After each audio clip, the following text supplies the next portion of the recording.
इंद्रिय चांगली तर इंद्रियाचं संपूर्ण आहे आणि ते या मृत्यू लोकांमध्येच आणि पुढे अवघड यमदंड मारिती दोडीती झोडीती यमाचे किंकरा आणि होऊन निष्ठुर बहुसार. अहो या जीवाला वर गेल्यावर लय अवघड परिस्थिती आहे माझ्या, नाही का?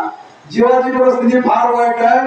केलेलं कर्म तिथं सगळं वाचलं जातं आणि त्या हिशोबाप्रमाणे त्या जीवाला पुन्हा शिक्षा केली जाते, नाही का?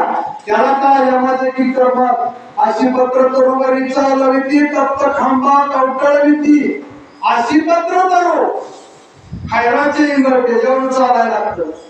तापलेल्या खांबाला लहान भडक खांबाला भेट्या मारायला होते आणि अशी पत्र तरू अशी पत्र कशाला म्हणतात? लिंगाचं झाड असतं बघा, खाण्याला उघड त्याला म्हणतो आपण. दोन प्रकार देवगाळाचं असं दोन पान असते मोठी, त्याला सगळं काट असतात नुसतं. त्या देवगाळाच्या पानावरून त्या जीवाला चालवलं जातं.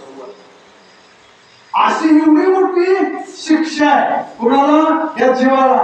हे अवघड आहे सगळं, यमदंड फार अवघड आहे. आणि तिथनं पुन्हा हा जवळजवळ मला वाटतं जीवाचा यमपुरीला जाईपर्यंत 45 दिवसाचा हा प्रवास असतो शास्त्र सांगते. आणि तिथं गेल्यानंतर त्याला एक भोग म्हणून एक शरीर दिलं जातं, देह दिला जातो. जे कर्म केलेलं त्या शिक्षा भोगण्यासाठी एक त्याला देह दिला जातो. तो देह तुटत नाही, तुटत नाही, फक्त जीवाला जाच करण्यासाठी तो देह असतो. अशा ठिकाणी त्याला घेऊन टाकलं जातं. मग हे सुख कसं आलं? हे सुख आलं इंद्रियाचं. आता पारमार्थाचं सुख हे कसं असतं?